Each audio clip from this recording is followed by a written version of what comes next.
মজা না লাগলো ইনশাআল্লাহ আজকে শুনে যান, শিখে যান। দেখবেন জীবনে যেদিন ভালো হতে চাইবেন আপনার জানা থাকবে যে আপনি কিভাবে ভালো হবেন। যেদিন আপনার মনে হবে আল্লাহর ক্ষমার দরকার, সেদিন আপনি জেনে যাবেন কিভাবে ক্ষমা পায়। যদি আজকে এই মাহফিল মনোযোগ দিয়ে শোনেন, আরে হ্যাঁ, আমি চলে যাওয়ার পরে এই মাহফিল চলে যাবে না তো, কারণ আমি কোনো কিস্সা কাহিনী বলতেছি না, এখানে কোনো গল্প উদাহরণ দিচ্ছি না, সূরা নূহ পড়ে শোনাচ্ছি। কি পড়ে শোনাচ্ছি? আর আপনার ঘরেও এই কোরআন আছে, এই সূরা আপনার ঘরেও আছে, যখন মর্জি পড়ে নিজেকে সংশোধন করে নিয়েন। খুব সুন্দর আলোচনায় আসছেন। আর আমি দীর্ঘ অনেকদিন পরে সূরা নূহ নিয়ে আলোচনা করছি, দীর্ঘ অনেকদিন পর। আমার খুব ফেভারিট সূরা এটা, কারণ আমার কাছে মনে হয় এখানে সবকিছু আছে। একজন মানুষের সর্বোচ্চ দাওয়াত, মানে সর্বোচ্চ একজন মুসলমান কি করবে, এরপরে সে কি কি পাবে, যদি সে তারপরেও ব্যর্থ হয় এগুলা করতে, তাহলে সে কি করবে, ব্যর্থ হওয়ার পরও যদি সে এগুলা করে তাহলে সে কি কি পাবে, সব আছে এখানে। সুবহানাল্লাহ।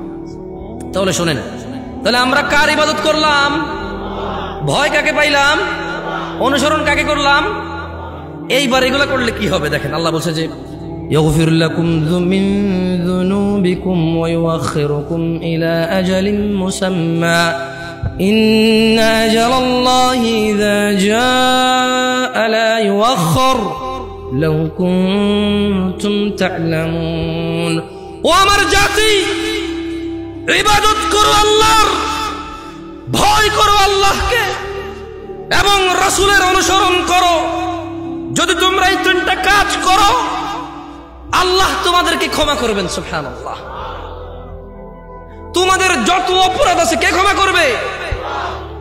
ওয়া ইউআখিরুকুম ইলা আজালিম মুসাম্মা। তোমাদেরকে তিনি এই যে অপরাধগুলো করে ফেলেছো, যদি তোমরা এই অপরাধী, তোমরা একেবারেই তোমরা আল্লাহ দ্রোহী, আল্লাহর এবং তার রাসূলের কোনো কথা মানছো না, এবার শুধু আল্লাহর ইবাদতটা করো, আল্লাহকে ভয় করো, তাহলে আল্লাহর নবী বলছে যে আল্লাহ তোমাদের অপরাধ ক্ষমা করবে। ওয়া ইউআখিরুকুম ইলা আজালিম মুসাম্মা, এবং তোমাদেরকে তিনি একটা নির্দিষ্ট সময় দিবে, মানে তিনি তোমাদেরকে হায়াত দিবে, বাঁচায় রাখবে যাতে ভালো কাজ করতে পারো। সুবহানাল্লাহ। মানে গুনাহগার হয়ে তুমি মরবা না, আর কি লাগবে? একটা মানুষ গুনাহগার হয়ে মরবে না, সে আল্লাহর ইবাদত করবে, আল্লাহকে ভয় পাবে, রাসূলের অনুসরণ করবে, তাহলে আল্লাহ তাকে সময় দিবে, অবকাশ দিবে, নির্দিষ্ট একটা সুযোগ দিবে, যাতে সে ইবাদত করে আল্লাহ প্রিয় হয়ে পৃথিবী ত্যাগ করতে পারে।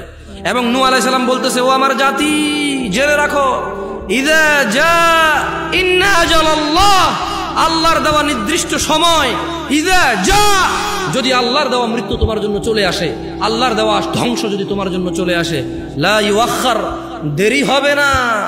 লাউ কুনতুম তা'লামুন, আমার জাতি যদি তোমরা জানতে।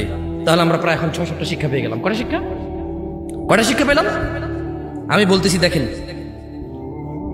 তাহলে নূহ আলাইহিস সালাম দাওয়াত দিল আল্লাহর ইবাদতের এবং আল্লাহকে ভয় করার এবং নূহ আলাইহিস সালামকে অনুসরণ করার, যেহেতু ওনার জাতি।